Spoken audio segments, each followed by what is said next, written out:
XP lane. Dan untuk sekarang perbedaannya, mereka tidak lebih berfokus kepada Little Wonder. Jadi perebutan Little Wonder akan diperebutkan tanpa adanya retribution yang digunakan dan diamankan oleh Suns. Tertarik begitu saja, kembali lagi Suns dengan adanya recall yang telah dikeluarkan. Melihat dari rotasi dari seorang Keyboy, ini akan ada sedikit babysit untuk mengamankan posisi dari seorang cewek. Oh, Soulflower-nya kali ini masih bisa membuat dirinya selamat, tapi nampaknya itu tidak terlalu cukup. Kenapa tidak terlalu cukup? Kalau Keyboy akan coba melakukan invasi kembali, ini akan menjadi sedikit berbahaya untuk para pasukan dari Blacklist International. Ini makanya dengan adanya Frankon ini nikmat banget ya, harusnya nanti dengan Bloodhound-nya dan berharap tidak akan ada gangguan. Tapi di bagian bawah Boots ya sudah mendapatkan gangguan dari 2 orang sekaligus yang berada di area XP lane. Boots hanya bisa melihat dari kejauhan untuk sementara. Untungnya saja itu ada Purify di tangan dari Boots dan itemnya sangat Profesor TV. Early kayak gini masih belum terlalu banyak yang di-build, hanya saja sudah ada satu buah Steel Plate, membuat one-one-nya agak sedikit sulit untuk di-ganking. Hanya saja dengan efek suppress mungkin akan menemukan jawabannya. Flicker, Bloody Hunt, mungkin di early game bisa dilakukan juga oleh Keyboy nanti di menit yang kedua. Namun balik lagi di sini, level 4 akan ditemukan. Tinggal kita lihat dulu, ini Kairi akan menuju ke arah mana? Apakah dia akan crossing menuju ke arah Purple Buff? Atau dia akan lebih mementingkan level terlebih dahulu ketimbang memaksakan teamfight di ranah Turtle? Justru aku ada satu hitungan, bukan ke arah Purple Buff dan juga hitungan ke arah Turtle, tapi mungkin saja bisa ke arah 1-1. Itu baru saja mungkin. Bahkan Pulse di sana akan coba diganggu oleh seorang Edward. Final slash, one battle situation. Pulse gagal dapatkan, tapi first blood yang sudah kuduga lebih menguntungkan ketimbang Purple dan juga ke arah Turtle di menit yang sekarang. Kenapa aku bisa bilang lebih menguntungkan dari 1-1? Ini adalah gold lane yang bisa ditutup oleh seorang Kairi. Informasi telah diberikan, Wise akan berada di arah Purple Buff dan dia masih bisa menukarnya dengan Purple Buff dari Wise. Dan itu tidak akan dikasih dengan secara cuma-cuma oleh para pasukan dari Blacklist International. Temple Soul telah dikeluarkan, berhasil mendapatkan satu buah Purple Buff. Mundur ke arah belakang, Kairi masih bisa diselamatkan oleh para pasukan dari Ori Indonesia. Tapi bos dari bottom lane tersalah pick off oleh seorang Edward. Oke, Edward di bawah mendapatkan 1 orang, tapi Suns di area tengah Venus berhasil ditarik walaupun belum ada cukup damage yang bisa dihasilkan. Tapi di bagian atas coba lihat 2 orang sekaligus, mereka berfokus untuk bisa mendapatkan lagi ke arah outer turret-nya.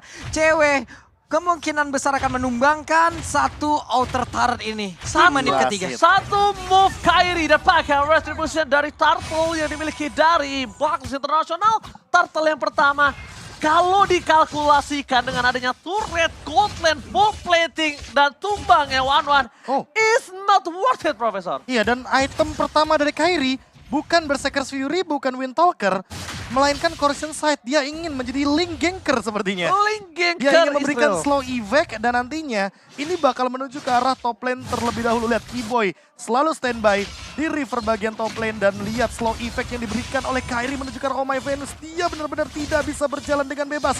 Dia benar-benar ingin memaksa Oh My Venus mengeluarkan minion Fury-nya secepat mungkin sebelum team fight besar. Oh, masalahnya ini bisa kita bilang setelah dia Corrosion Sight akan kemungkinan besar menuju ke arah Demon Hunter Sword. Dan mungkin Kairi bisa saja melakukan solo pick off terhadap Wise ataupun Edward sekalipun. Di depan sana ada Pulse berada di garis depan. Purify Kemi tidak dimiliki. Mendengar ada satu bakar altar. Berhasil diselamatkan begitu saja. Langsung retribution from Kairi. Wise gak akan mendapatkannya. Mendapatkan team fight kembali terjadi. Mundur ke arah belakang. Ada Banner from Rocket. Tebakan suppress yang diberikan oleh seorang Keyboy. Menutup 1 poin kill. Ditukar dengan mid lane. Oma Venus, where are you going? Kairi menuju ke arah Yue. Temple Soul masih dipegang. Tapi nampaknya Kairi gagal mendapatkan seorang Yue. Berhasil mengumpat berlindung di balik bebatuan lane knockdown. Itu dia keunggulan dari Novaria. Namun sekarang coba lihat apapun yang terjadi, cewek tetap fokus untuk bisa mendapatkan lagi dengan segala perlindungan. Outer turret hampir saja bisa dia tumbangkan sekarang di area bawah. Sementara di bagian atas pertukarannya belum ada, hanya ada shield turret doang loh bro. Ya, sama-sama shield turret yang hilang, namun untuk sekarang mungkin kita bisa berfokus juga sama Yue dengan Clock of Destiny-nya. Harus ada yang bisa menyentuh ke belakang atau nanti berbagi tugas. Dan 1 turret di arah bawah pun sudah diamankan. Suns hanya akan melakukan clearing saja di arah top lane. Turtle pun kebetulan di arah top lane, jadi sepertinya Boots akan memotong 2 lane, mid lane, dan juga bottom lane untuk XP lane-nya. Untuk sampai saat ini, setidaknya Blacklist hanya akan team fight dengan 4 pemain di Turtle. Oke, terdeteksi posisi Aminan Ford telah dikeluarkan begitu saja. Berhasil mendapatkan seorang Suns. No hurt altar for this time. Bahkan Kairi tidak memiliki purple buff. Para pasukan dari Blacklist International kali ini mendapatkan keuntungan. Tapi sayangnya Suns masih memiliki 1 buah pasif yang tinggi. Dia sudah kembali lagi ke line of down. Informasi telah diberikan. Dominant Fury. Mereka mencoba mendapatkan team fight. Tanpa akan menjadi pilihan. Retribution from Kyrie. The set point from Kyrie. Berhasil mendapatkan Wise. 2 point V Wise. Wombo combo Chambro for Onyx Indonesia. Berhasil mendapatkan 2 point kill plus third play. Yap, itu dia Turtle dapat 2 orang diambil lagi menjadi sebuah keuntungan dan sekarang di area tengah. Itu yang akan menjadi fokus lagi untuk Onyx ditembak masuk ke dalam tubuh dari Franco dan outer turret mid. Lenyap sudah prop, ini keuntungan yang berlipat ganda. Dengan hanya menukarkan pasif dari Suns loh. Suns tadi di all in, Minon Fury udah digunakan, otomatis ketika team fight, di sini Keyboy yang lebih beruntung. Dia bisa berikan efek suppress dan itu secara tidak langsung membuka kemungkinan kalau Oh My Venus hanya akan menggunakan ultimate-nya sekali di objektif. Kalau gameplaynya tarik ulur, ini bisa nih dimanfaatkan nih. Bagaimana kiting team fight-nya agar keluar dulu source-nya ya kan, dihabisin dulu ultimate-nya, baru Onyx bakal balas all in. Itu teknik pilihan namanya Profesor KB. Teknik Kenapa pilihan? Kamu udah mau dikasih yang enak, tapi kamu malah memilih Suns. Iya. Kenapa aku bisa bilang dapat yang enak? Yaitu ketika mereka bisa team fight 5. Tapi ternyata mereka masih memilih all in terhadap Suns. Yep. Yang notabene-nya, dia akan kembali lagi ke lane of down dengan sangat cepat. Yep. Dan bahkan Oh My Venus, Minon Fury akan kembali terjadi. Bersama dengan Kurt Altar dikeluarkan begitu saja. Kurt Altarnya selesai, Keyboy masih terperangkap. Crossbow telah keluar, tampaknya di sisi sana. Keyboy harus menjadi korban keganasan dari seorang masih ada 1 point kill kembali didapatkan. Tapi Kyrie, double kill kembali terjadi. Ini yang aku bilang. Teknik pilihan. Tidak ada pilihan yang baik untuk para pasukan dari Bangkus Internasional. The push, bakal coba untuk bertahan. Last one dari Rapati. Tapi when up Nature save the day. Berhasil mendapatkan 1 point kill. Dan Yue dengan sangat tepat berhasil menembakkan 1 buah Astral Recall-nya. Tapi Suns memilih tumbang di depan sana. Buying time untuk mid lane. Buying time untuk mid lane dan bahkan 1.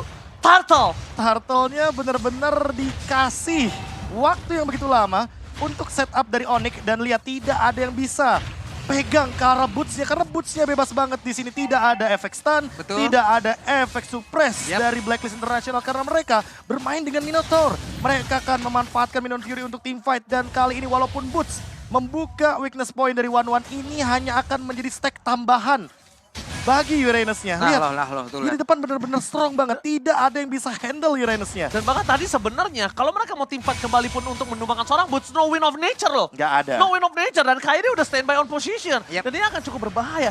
Lihat di depan sana Suns lagi-lagi akan mengamankan terlebih dahulu pasifnya.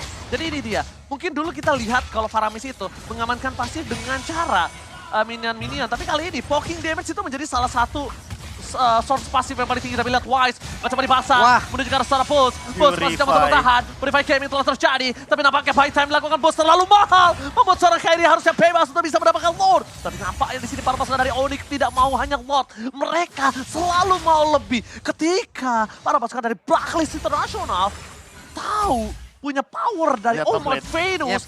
Ini akan menjadi banyak banget hal yang dilakukan Onyx. Mereka dari Kating, dari soft skill 40. Mereka akan coba bisa pancing dari split push 40. Lihat top lane. Satu winning condition yang didapatkan ketika pegang link dari Onyx. Ini akan membuka juga skenario split push. Agar bisa maksimal. Tapi kalau misalkan emang mau di all in, lihat Kyrie-nya datang dan langsung dicuri Retribution. Kyrie! Retribution from Kyrie! Again and again! Take over Lord dari Onyx Indonesia. Bahkan Edward di sana, seorang diri tidak bermani. Mencoba untuk bersahan, seorang diri tidak kill dapatkan oleh seorang cewek. Tapi lihat cewek di depan sana, Rero Apathy.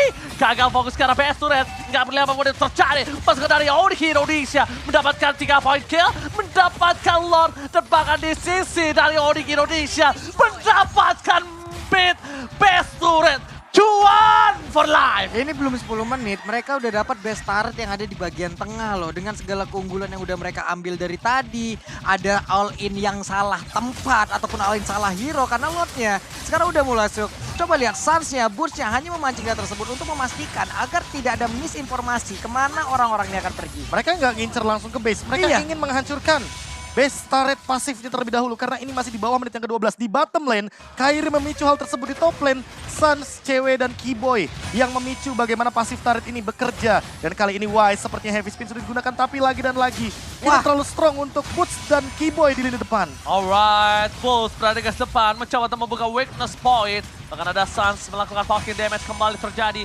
Pasifnya dihisap terus. Bakal fokus ke arah pasif yang dimiliki oleh para pasukan Onyx.